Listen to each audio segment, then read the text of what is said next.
नमस्कार, मी डॉक्टर श्रीधर दायमा, संचालक गोविंद कृपा हॉस्पिटल लासलगाव. बऱ्याच पेशंटचे जेन्युइन प्रश्न असतात की आमच्या केसमध्ये नॉर्मल डिलिव्हरी होईल का सिझेरियनची वेळ येईल. तर अशा प्रश्नांना उत्तर देण्यासाठी आपण या विषयावर आज चर्चा करणार आहोत. नॉर्मल डिलिव्हरी कधी किंवा सिझेरियन कधी या विषयावर आज आपण थोडंसं बोलूया. पण त्यापूर्वी सर्वात महत्त्वाचं म्हणजे मी एक स्त्रीरोग तज्ञ डॉक्टर आहे किंवा प्रसूतीशास्त्र याच्यामध्ये मी एक तज्ञ डॉक्टर आहे. माझ्यासारखे असे अनेक डॉक्टर, या सर्व डॉक्टरांच्या वतीने मी तुम्हाला एक गोष्ट सांगू इच्छितो की आम्ही सर्व डॉक्टरांची अशी कळकळीने इच्छा असते, प्रामाणिक प्रयत्न असतो की कुठल्याही पेशंटला नॉर्मल डिलिव्हरी व्हावी यासाठी आम्ही भरपूर प्रयत्न करतो. फक्त काही परिस्थितींमध्ये ज्यावेळी परिस्थिती अनुकूल नसते त्यावेळी सिझेरियनची वेळ येते. तर आता प्रमुख कारणे सिझेरियनचे काय काय आहेत त्याच्याबद्दल बोलूया. ह्याचे दोन भाग असतात, दोन प्रकार असतात. एक म्हणजे इलेक्टिव्ह सिझेरियन सेक्शन, म्हणजे कळा सुरू होण्यापूर्वीच ठरवून केलेलं, सांगितलेलं, आधीपासून सांगितलेलं सिझेरियन, त्याला इलेक्टिव्ह सिझेरियन सेक्शन असं म्हणतो. किंवा दुसरं म्हणजे इमर्जन्सी सिझेरियन सेक्शन. त्या केसमध्ये पेशंटला कळा सुरू झाल्या आहेत किंवा पेशंटच्या अंगावरून पाणी जात आहे आणि काही कारणामुळे सिझेरियन करावं लागले. अशा परिस्थितीमध्ये जो सिझेरियन होतं त्याला इमर्जन्सी सिझेरियन सेक्शन असं म्हणतात. सर, आपण आधी इलेक्टिव्ह सिझेरियन सेक्शन कधी आपण करण्याची वेळ येते त्याबद्दल आपण बोलूया. तर सर्वात कॉमन कंडिशन जी आहे की ज्यामध्ये सिझेरियन करावं लागतं इलेक्टिव्ह, ते आहे म्हणजे प्रिव्हियस सिझेरियन सेक्शन. म्हणजे त्या पेशंटची या आधीची प्रसूती किंवा या आधीची डिलिव्हरी जर सिझेरियनने झालेली असेल तर यावेळी सुद्धा कळा सुरू होण्यापूर्वीच ठरवून सिझेरियन सेक्शन करणे हा म्हणजे सेफ पर्याय असतो, सेफ मार्ग असतो. पहिल्या वेळी सिझेरियन डिलिव्हरी असताना यावेळी नॉर्मल डिलिव्हरी शक्य असते, पण त्याच्यामध्ये जी रिस्क इन्व्हॉल्व असते ती आपल्या हॉस्पिटलला आपण ती रिस्क आपण घेत नाही. तर आपण पहिल्या सिझेरियन असताना दुसऱ्या वेळी सुद्धा ठरवून सिझेरियन करणे हा ऑप्शन निवडतो. दुसरी जी कंडिशन अशी आहे की ज्याच्यामध्ये बाळ 9व्या महिन्याच्या सोनोग्राफीमध्ये असं कळलं की बाळ पायळू आहे किंवा आडवा आहे किंवा ऑब्लिक लायमध्ये आहे, तर त्यामध्ये नॉर्मल डिलिव्हरीचा पर्याय अवेलेबल नसतोच, आपल्याला त्यामध्ये सिझेरियनच करावं लागतं. पुढची कंडिशन, बाळाचं पाणी अतिशय कमी असेल किंवा बाळाला रक्तपुरवठा कमी असेल किंवा बाळाचं वजन खूपच कमी असेल तर अशा केसेसमध्ये नॉर्मल डिलिव्हरी दरवेळी शक्य होत नाही, तर मग ठरवून सिझेरियन करावं लागतं. अशा काही कंडिशन की ही प्रेग्नन्सी फार मुश्किलने राहिली आहे, या IVF प्रेग्नन्सी आहे किंवा आधीचे 3 किंवा 4 किंवा जास्त अबॉर्शन आहे किंवा आधीचे बाळ एक्सपायर झालेले आहे, मग अशा केसमध्ये नॉर्मल डिलिव्हरी मध्ये जो प्रोसेसला वेळ लागतो तो कमीत कमी 10-12 तास वेळ असतो. त्या प्रोसेसच्या त्या 10-12 तासामध्ये बाळाला काही प्रॉब्लेम येण्याची शक्यता असते. तर ते सगळं टाळण्यासाठी आपण अशा केसेसमध्ये ठरवून सिझेरियन सेक्शन आपण सांगतो. किंवा पुढची कंडिशन अशी की बाळाचं वजन खूपच जास्त आहे आणि पेल्विस म्हणजे आईचा जो बोनी किंवा जे हाडांचा जो इथे भाग असतो तो लहान असेल आणि बाळाचं डोकं मोठं असेल आणि त्या कारणामुळे बाळाचं डोकं फार वरती असेल, तर अशा कंडिशन मध्ये सुद्धा आपल्याला ठरवून सिझेरियन करणे हा पर्याय फार योग्य असतो. अजून काही रेअर कंडिशन असं आहे की प्लॅसेंटा प्रिव्हिया, म्हणजे बाळाची जी वार असते ज्याला आपण प्लॅसेंटा असं म्हणतो, ती जर खालच्या बाजूला असेल तर अशा कंडिशन मध्ये सुद्धा सिझेरियन करणे फार योग्य राहते. अजूनही बरेचसे कंडिशन आहे, पण हे प्रमुख कारणे याच्याबद्दल आपण आज तेवढंच फक्त बोलूया.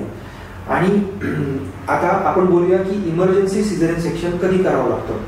आता जनरली सगळेच पेशंट ज्यांचे रिपोर्ट सगळे चांगले आहे, सोनोग्राफी, ब्लड रिपोर्ट आणि बाकीचे काही अडचण नसताना अशा प्रत्येक पेशंटला आपण नॉर्मल डिलिव्हरीसाठीच प्रयत्न करतो.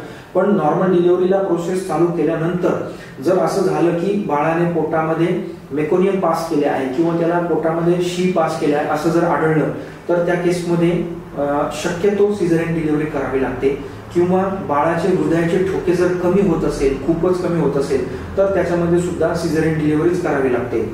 एकदा नॉर्मल डिलिव्हरीची प्रोसेस चालू झाली, कळा चांगल्या चालू झाल्या आहेत, पण तरी सुद्धा बाळाचं डोकंच खाली आलं नाही किंवा गर्भपिशवीचं तोंड किंवा ज्याला आपण सर्विक्स असं म्हणतो ते जर चांगलं ओपनच होत नाही, 2 तास 4 तास थांबून सुद्धा 6 तास थांबून त्याच्यामध्ये काहीच प्रोग्रेस नसेल तर त्याच्या केसमध्ये सिझेरियन डिलिव्हरी करावी लागते.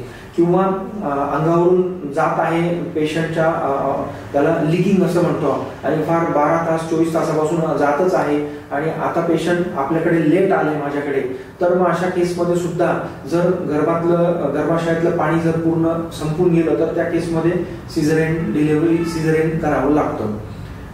हे असे काही प्रमुख कारणे आहेत, याबद्दल ही माहिती मी दिली. आणि या व्हिडिओद्वारे मी तुम्हाला आमच्या हॉस्पिटलची स्टॅटिस्टिक्स तुमच्या समोर प्रस्तुत करू इच्छितो.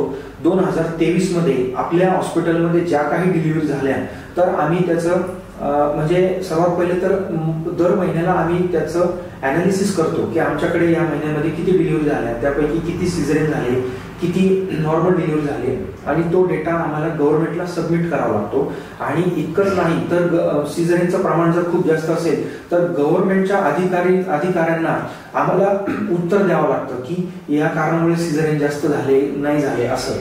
तर 2023 मध्ये आम्ही आमच्या पूर्ण वर्षाचं आम्ही जे अनालिसिस केलं त्याच्यामध्ये आमच्या हॉस्पिटलचा डेटा असा आहे की 62% लोकांची आम्ही नॉर्मल डिलिव्हरी करू शकलो आणि बाकीच्या 38% लोकांमध्ये आम्हाला सिझेरियन करावं लागलं.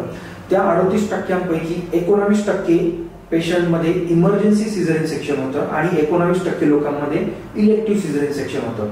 तर आमच्याकडे जो पेशंट येणार आहे किंवा जे पेशंट येत आहे त्यांना इनडायरेक्टली हा मेसेज आहे, ते आपल्याकडे नॉर्मल डिलिव्हरी होण्याचं 60 ते 65% प्रमाण आहे आणि ते अपेक्षा करू शकतात की माझ्या केसमध्ये, म्हणजे कोणी महिला असेल तिने असं अपेक्षा करायला हरकत नाही की माझ्या केसमध्ये जर सगळे रिपोर्ट नॉर्मल आहे तर 60 ते 65% चान्स आहे नॉर्मल डिलिव्हरी होण्याचा.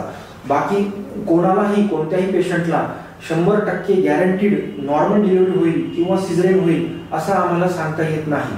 जसं मी सांगितलं आम्ही प्रामाणिकपणे प्रयत्न करतो नॉर्मल डिलिव्हरीचा आणि काही केसेसमध्ये नॉर्मल डिलिव्हरी होऊन जाते आणि काही केसेसमध्ये सिझेरियनच करावं लागतं. तर ही टक्केवारी तुमच्या लक्षात येणं गरजेचं आहे.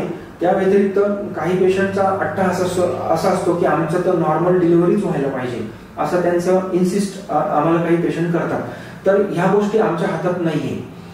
ज्या गोष्टीमुळे सिझेरियन लागतं त्या मी ऑलरेडी तुम्हाला त्याच्याबद्दल माहिती दिली आहे. तर ह्या कंडिशनमध्ये सिझेरियन करावं लागतं. मी तुम्हाला एक गोष्टीचं शाश्वती देऊ शकतो की ज्या परिस्थितीमध्ये नॉर्मल डिलिव्हरी होणार त्यासाठी आम्ही कळकळीने नॉर्मल डिलिव्हरीच करणार. गरज नसताना आम्ही सिझेरियनचा पर्याय आम्ही पेशंटला सांगत नाही. तर तुम्ही त्याबाबत निश्चिंत राहायला पाहिजे. आणि जर आपल्या केसमध्ये सिझेरियनची वेळ आली तर त्याच्यामध्ये काही गैर नाही, त्याच्यामध्ये काही कारण आहे, काही परिस्थितीमुळेच ते आपण सिझेरियन सांगतोय हे तुमची अंडरस्टँडिंग असणं गरजेचं आहे. तुम्हाला ह्या प्रोसेस बद्दल, नॉर्मल डिलिव्हरी सिझेरियन बद्दल काही प्रश्न असतील तर तुम्ही विचारू शकता. कमेंट्स बॉक्समध्ये तुम्ही प्रश्न टाका, मी माझ्या परीने उत्तर देण्याचा प्रयत्न करेन. नमस्कार.